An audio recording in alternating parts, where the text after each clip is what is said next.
All right, we are live with the Cthulhu and Cairo review. Excellent, thank you so much. We're having some technical difficulties. Melinda's internet connection where she's at is not really wanting to cooperate with her, but we're trying to do the best we can out of it. Uh, I wanted to title this episode "Faye will never, ever, ever, ever, ever, ever leave the party again." It's like, It's her second time. oh my god! It's like, mm. I mean, and that's kind of what I wanted to come start off with, both as like a GM perspective versus a player perspective.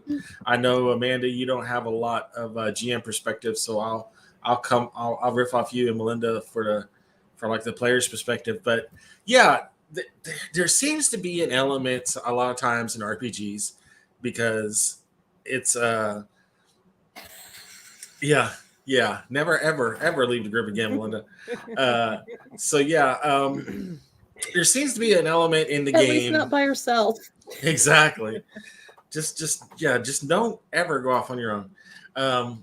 But yeah, that's what I mean. Like there seems to be an element in the game because there's degrees of chance in the game, and a lot of times the characters have, you know, 75% chance of doing X that they think they can get out of any situation as long as they roll under 75. Then Yeah. magically, no matter what situation you put me in, I should be able to 75% of the time get out of it. And it's just not a numbers game like that. You know, it's just not. Um, right off the bat, poor Faye. You know, the guy with Mr. Hermuller, is telling her to get in the car. She chose to run. Blam, shot. It's like, yeah, you know. You can't do that. Like, I mean, well, I knew she was in trouble when she kicked him. yeah, Like I have, even said in the last episode review that I couldn't believe that she did that. Like it was yeah, a total Catherine thing to yeah. you. Like it was and not when you're by yourself. Like I was very, very surprised that Well, she yeah. asserted herself like that. I mean, and that's the thing. I mean, a player will want to assert themselves because they believe because I can do all of this that I can do what I Mhm. want.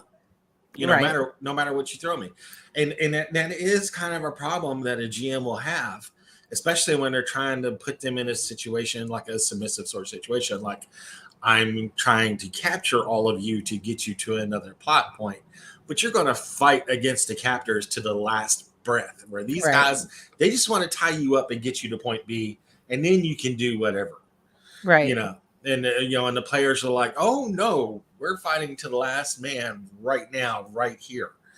Yeah, and it's frustrating as a GM to see that because you're like, I got it. You're big damn heroes, and how dare somebody try to capture you and suffer the ignominy of being helpless for a situation, and it just seemed that way because we got one tried to run away from here, Nazi, boom, get shot, and in any normal Call of Cthulhu game, thank God they're playing pulp rules. Right. Right. Any normal Call of Cthulhu game, that shot would have flat killed her. Well, Dead. I was curious about that because I know, like, I'm not super familiar with Pulp Cthulhu versus, like, traditional Call of Cthulhu. So, uh, Mhm. I know that we have talked previously about how easy it is to die in this Yeah, game. So yeah, I was normal. like, that's one of the reasons that I was so shocked that she was so assertive. And I And get, yeah, yeah. Again, thinking she just thinks she can beat the odds. I yeah, mean, I don't know. I can't speak for Faith's character. Faith, it's just a feeling that I got, and it just seemed like every time she tried to push that issue, Raz is over here going, No. Because he gives her just a little more rope. Exactly. It's like exactly, Melinda, because it's like he gives her options. And Faye, God bless her, picks the most heroic option. Like, I'm gonna headbutt the ghoul. What? You know, wait, what? Oh, okay. I'm bound by I my was on wrist. pins and needles. I thought Faye was dead. I That did was too. absolutely horrific. Horribly dead. Yeah, I mean, that was a horrific scene. I mean, Raz, again, for just that little half-hour scenario, whatever it is they did. God love him. Yeah, it was like absolutely horrific scene of like, a sweat-infested, fear-induced run through a graveyard chased by ghouls. I mean, could you just... He did really good job of setting the scene of like, you are fucked. Well and truly screwed. Yeah. And she's making the rolls and she's spending luck. And then, of course, at any time when you're going to roll a series of rolls, the chance of that 99 coming up is going to be good. I was literally like, I finished episode 11. And I was like, oh, fuck. Like, Faye is in trouble.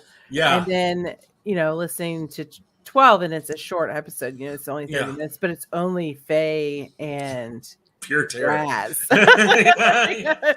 I don't ever want to be in a position where it's only me and the GM. Like, that's not a good place for right me. there is your problem. Yeah.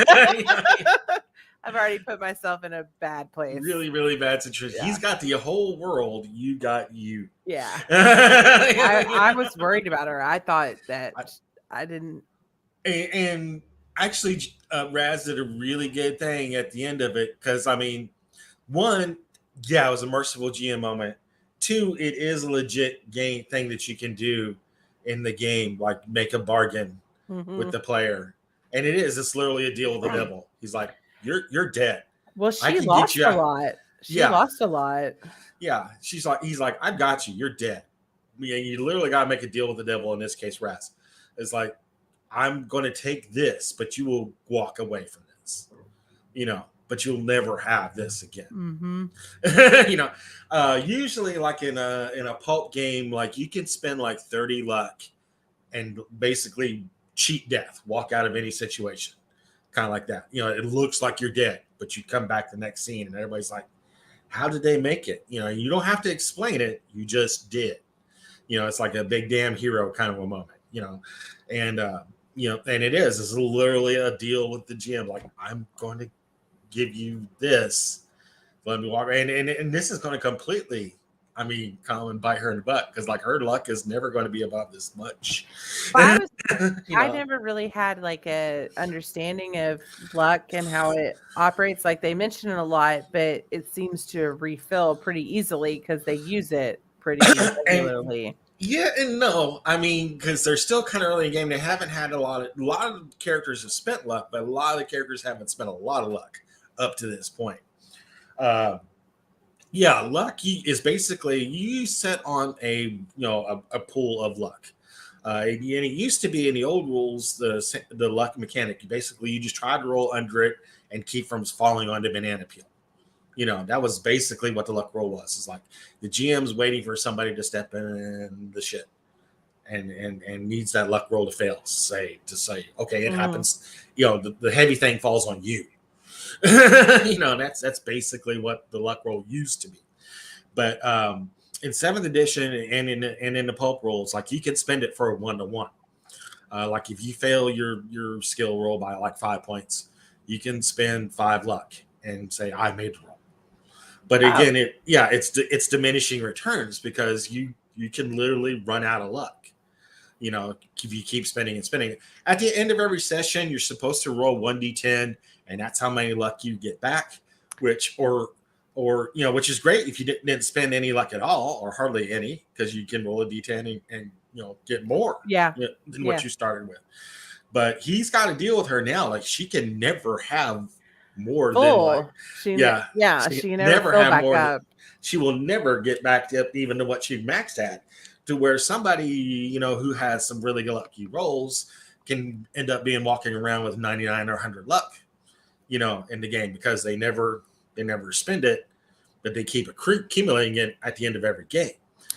Oh, so it's not like a max pool like No, HP is. And Oh, I okay, think, so it's yeah, and I rolling. think it was kind of confused as that in the scenario, but yeah, it does fluctuate, kind of like your sanity in Call of Cthulhu. Like you can you know, take down the bad guys, get confidence built up, and be more than what you started with. Oh, okay. Yeah, like if you came out with a starting character of sanity at 65, maybe lost 4 or 5 points in the scenario, stop the big bad, and it tells you roll 2d6 sanity back because you stopped big bad. You know, you can definitely have more than what you had, because Oh, again, okay. you're building confidence. You're like, oh, I stopped big bad. I'm a badass now. I can go on and Right. do X. It makes sense. Yeah, Yeah. it's a confidence building kind of thing. You know, for the character as well as the player. But yeah, and the same thing with luck. You know, if you're extremely lucky with your rolls and don't have to spend luck a whole lot, you know, and like, yeah, he was right. Like about the only time you cannot spend luck is when you flub a roll, or if you're in combat. Really, and a lot of people skip it, forget that, and in a heat of moment, I've been known to do that too. Like you cannot spend you can spend luck on a combat roll. You can't push a combat roll. See, even I still get this stuff backwards from time. Yeah. Yeah. You can almost always push a roll if you're telling the GM how you're going to do something better. And it usually means you're taking a second attempt and you're telling the GM how you're going to do something better. You can push the roll, and if you fail that one, it's always double bad, because it's like, okay, you screwed up once, but now you put all you could into it, and you still screwed up. Right. You know. So it's usually like, you know, you try to, but you push down the door and you know, screwed up your arm or something like that. You know. But yeah, this was a really horrifying scenario for Faye. And you know, this was something I would have liked to have seen. Not Catherine, Aveline in, because it seems to me like Aveline would have been more prepared for this kind of situation. She seems to be like the more physical type, or even could have whistled up the reflection, you know, to come in and save the day. You know, it seems to be like that's like her gray ghost kind of savior kind of a person. You know, and it was a hilarious moment. You know, sometimes the story is so good, and that's why I'm seeing Raz doing this. Sometimes the story is so good that even the GM's got to get in on it. You know, it's got to be a player character in the game, and I think that's what Raz was doing with the reflection. He's like, I got to have this over the top, you know, shadow knockoff that just, you know, puts the pulp in the pulp adventure. You know, I loved how the other players razzed on him for it. Yeah, because they're like, you know, because they're playing it like, yeah, Pulp Cthulhu, but more Cthulhu. And Raz is like, no, we're going full Doc Savage on this, you know. You know, Buck Rogers, it's all the way. You know, and they're like, what? You know, it was hilarious. So good. He just appears out of nowhere with a silver mask, and everybody's like, who the fuck is this All guy? I could think was, I am the shadow. Exactly, It was right? just so over the top. And it was so over top. It's like if you squish the tick into the shadow costume and say go. And the tick is just like, I'm gonna do it, man. I'm gonna go. You know, he was so over the top and so hilarious in the scenario. That one time, you know, he's in there for like 5 brief minutes, but like Aveline said, he does prove himself. He got them out of that situation at the house, lickety split. Right. Which I think the other players didn't really see the rewards of that. That's a very sticky situation they're in. They could have spent a lot of time answering questions, if not outright jailed, you know, for what happened at that house. So yeah, that was you know, really, really good interaction between them, trying to feel each other out and what's happening. And then Emily just drops that bomb on him. And so, you know, it's like, yeah, I got this guy. I know a guy. And they're like, who's this guy? And they're like, and the guy's like, I'm that guy. And they're like, what? I'm the reflection. And you're like, what? and then they calls her a mirage. They're like, are you a mirage? And he's like, oh, yes, I'm a mirage. Like, what? What is this? Super well done. Super amazing. I like the dialogue between Sid and Aveline, where he was like, I've got a guy, and she's like, I've got a guy. Who's your guy? Who's your guy? Who's your guy? Exactly. It's like, I don't want to tell you who my guy is unless you tell me who your guy is. Exactly. I love how they're still kind of feeling each other out on that kind of stuff. Like there's not 100% trust in there still yet. They're like, and Sid's trying to be all coy and mysterious and stuff like that. And Eveline's like, no, I own the block on mysterious. I've got the reflection. That was a really cool moment. Catherine being all kerfluffled from being searched. I guess we'll just say searched. She had some gelato. She had some gelato. Got to watch the monkey. Right? She should be all right. It's like those guards have got cold hands. I was like, oh man, that's not fun. I was like, that's not fun at all. Oh, but watching Catherine just kind of be pissed about that for a minute. That was hilarious. But yeah, and another that one episode of them all just like being that part, and then poor Faye, just how screwed can Faye get? And you're like, oh wait, there's more. Yeah. And Faye is trying, God bless her, she's trying to play it off like, it's just this and that, and just being stalwart and stuff. And Harry Bueller's like, look, chick, you're about to die. Oh, sure. I was reading some books. Exactly. Yeah, Harry Mueller's like, you're about look, chick. Yeah. Well, they essentially just like booted her out of a moving vehicle and left her in the graveyard. Yeah, the whole inductor thing. I was like, are they gonna do like some cult woogity woo? I was like, oh, it's much worse than that. I know. I was like, what does that mean? What is that? What is gonna happen? I was actually surprised that it ended where it ended with her waking up in the hospital. Like, I was surprised that it didn't escalate further. Yeah. And I'm curious if that's gonna stay with her psyche. I mean, if I was a GM, I would be playing that up every minute. Right. Every minute. That has to be every time there's a night scenario, that they're playing from that moment on, and I'm like, you hear a barking and howling out there. Like, is it a dog or is it a ghoul? You don't know. Just I think you have to. Yeah.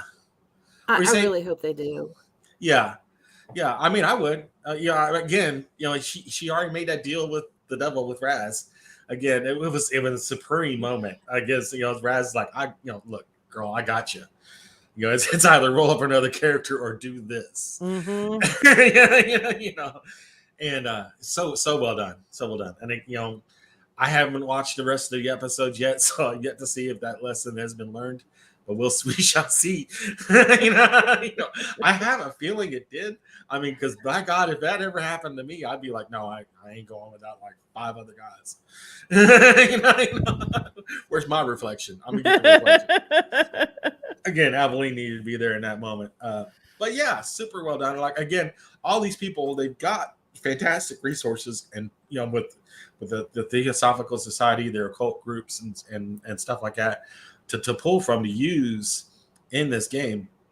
And it seems like the grabbing the whole flag is not going to be as big a deal as they first thought it would be. Because first to me it'd be like like a national treasure kind of situation, trying to steal the Declaration out DC, and just like, yeah, that's not going to happen. Well, that might have been the case if the Nazi Party was fully in power yet. It would be a whole different situation. Right now, they're just a political party that's... Yeah, I mean, right now it's in their clubhouse. Right. It's a really cool clubhouse, but it's still a clubhouse, But I think it's going to be really interesting to see how that plays out. If it's going to be covert, like some of the people want it, or are they just going to go in there and grab it? I have a feeling it's going to be more of a covert kind of situation, sneaking through the ductworks kind of a thing. I don't know. I'm kind of interested to see how that's going to play out. I'm interested to see how they're going to find Faye. Well, I have a feeling like she's going to recover enough that to get a message to a nurse to say, "Hey, I have people at this hotel. Message them." Mm-hmm. And I think it's going to be on that. I mean, that to me is kind of like the classic Call of Cthulhu kind of way to go about it. Is like you send a wire from the hospital, send a telegram, like, "Hey, this person is asking for you," because she does at least know to say the hotel, right? So even though the guy's like, "No, we're not. We're taking you to a hospital. You're fucked." Yeah. That rib sticking out is not good. I don't know a lot about medicine, but the rib sticking out tells me that you need to slow down. We need to go to the hospital. So, yeah. I was really touched by the creature that saves Faye's life. Did he though? I hope I didn't jump topic too much there. No, did he though? Because that was such a touching moment. I don't think he did. I think it was no, she's mine. I'm trying not to give too much away because I really do not want to spoil that episode for viewers. Yeah. Have your safe word ready in your security blanket. Oh man. Yeah, because it's because there's that moment, where because I mean, even at the beginning when he's like slowly approaching her with a sharp rock, because Faye's like, is he trying to help me or is he trying to get close enough to hit me? Well, she goes through her like German, like like she doesn't have very limited German. She's like, no, like basically Raz, and if Raz even gives her that, you can say no, Yeah, I mean, I want to think there's a noble ghoul moment in there, but I'm really thinking it's a nah, she's mine. And it was just enough of the kerfuffle for her to break away. Again, she made a deal with the devil and got out of the situation. It wasn't pretty. It wasn't supposed to be pretty. She should by all rights be dead. I thought she was going to die. Yeah. I mean, when she got shot, it was like, oh, 10 points. Ooh. And it, they said that they would heal her, but I never really heard them heal her. They bandaged her, but I don't ever.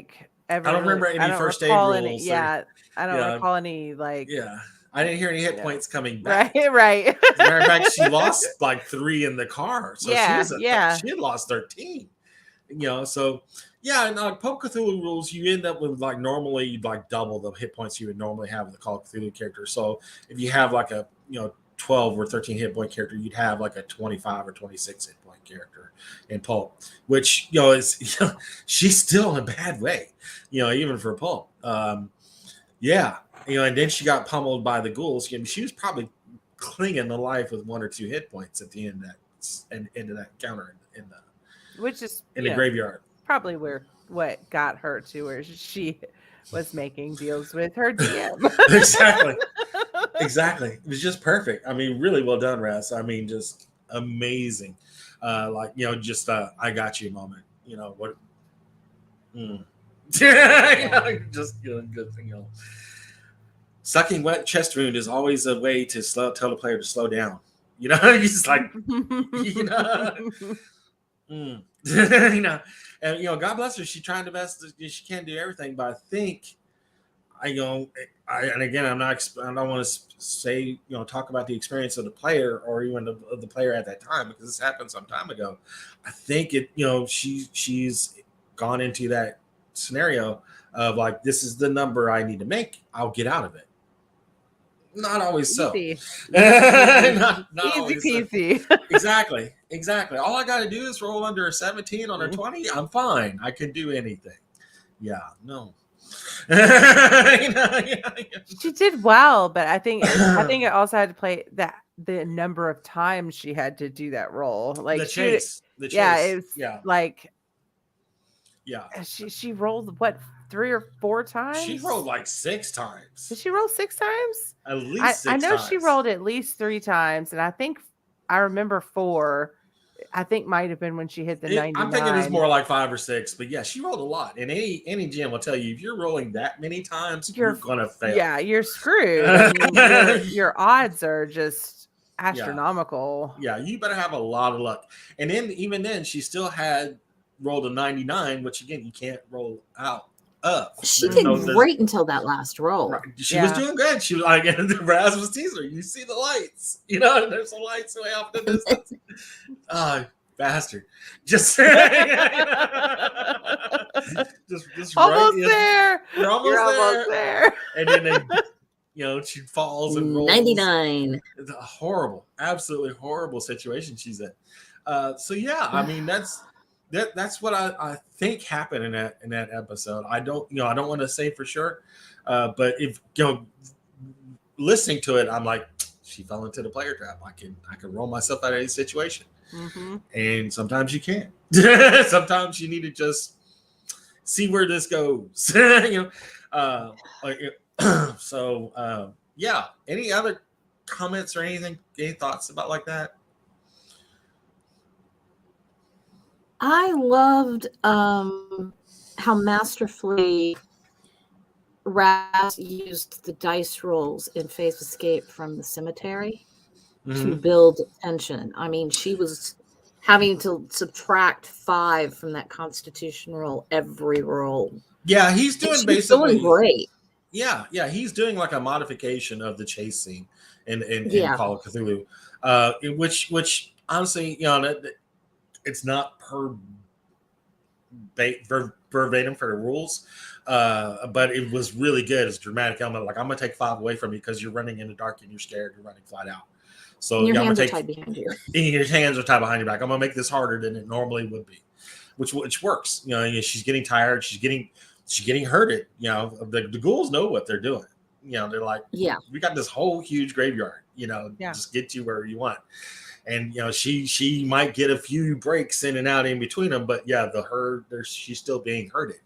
It was just a horrific moment because you're just like, she's screwed. She's so screwed. Oh my God, she's screwed. I'm glad it was just a half an hour of torment. Right? I mean, it was just pure terror, right? For poor Faye.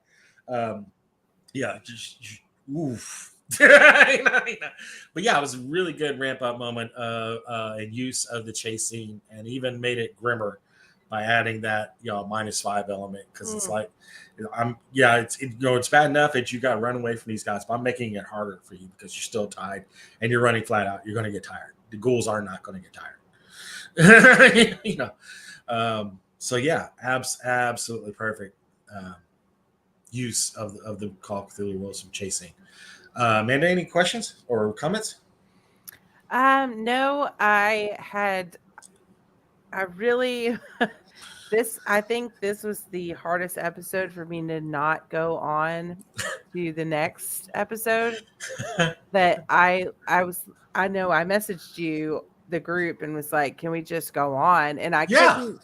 I feel like you answered, but it was kind of ambiguous. Like, I couldn't really tell if you wanted to go on or not. Oh, so no. Yeah, I'm sorry. I didn't mean it to be that way. But yeah. No, I just didn't go on. So because I didn't know if I was supposed to, so I just didn't. And I've had stomach pains. I need to know what happens. I need to know what happens next. So yeah, getting stressed about it. Yeah, I'm like, I'm in my feels about it. Talk to a therapist. Matt, that prick, you won't let me listen to the next episode. I mean, I know I can listen ahead. I just don't. I know that I'm not really good at being able to tell what happens in what specific episode, and I don't want to accidentally spoil anything. Yeah, so. and that's the main reason why I'm like, just kind of listen along as we do the podcast. If you want to listen ahead, absolutely listen ahead, but it is going to be harder for you to pull yourself away from that point of the conversation. Because I started listening to it halfway through, so I kind of know what's happening from episode 40 on. Wow. But this was back then, before we even started talking about doing the review. But yeah, this part is tense. I'm like, how did they even get to there? There's like Actually, there's I do want to say I did a start to Mhm. where I'm at, like listen through just to, like really review it in big chunks. Mhm. And I'm just so impressed Mhm. with the character development Oh yeah, and like even their just how they interact with each other and seeing like their group dynamic grow, yeah, just their interactions with each other, like listening to a large chunk of the podcast at one time is really good. Like I love listening to it and breaking it up in these small portions where I'm like on the edge of my seat and like it's really intense and I've like got to live in this 2 hour moment. But like listening to it in a large chunk hmm was really intense to like listen to them grow and develop and see how much better the flow of the episodes go. So I just again to the players and Raz is awesome and he's just an incredible GM. So listening to that in a larger chunk was really awesome. yeah, absolutely. Really, really, really good point on that because yeah, you see that the characters build and grow through the game because they got the first couple of scenarios. It's like they're really trying to fill each other out, not only as players but how they're going to interact and with the characters in the story, and they're building on that now. Even though again, like I still don't think they 100% trust each other. They definitely are laying their cards out on the table, Right. So that is very cool, and just God, you got to think when Catherine finally catches up Faye, she's going to be like, "You never leave us again. I'm just going to put a leash on you from here on out. That's where we're doing this. If you don't, then I'm just going to have Abilene just beat the crap out of I you." just keep wondering why I constantly am like, why do they continuously break up the party? Like it just seems like every like, every odd episode they break up the party, and then every even episode we figure out how that works against them. Exactly. Oh no, I get it. And again, watching it from a player's perspective, because like, oh, we're just on a clue hunt. We're just going to go get item A, B, and C, and then we're all going to get back together and talk about it. When people are watching you and things are going on, you just can't do that. It's just perfect fodder for a GM to go, no, I'm gonna throw a wrench right in that. Just it's like bait for GM. There's just no way we're not gonna take up that bait and run with it. So yeah, we're gonna wrap up this talk about Cthulhu and Cairo, and listen up to our next couple episodes, and be back to talk about the next few episodes about Cthulhu and Cairo.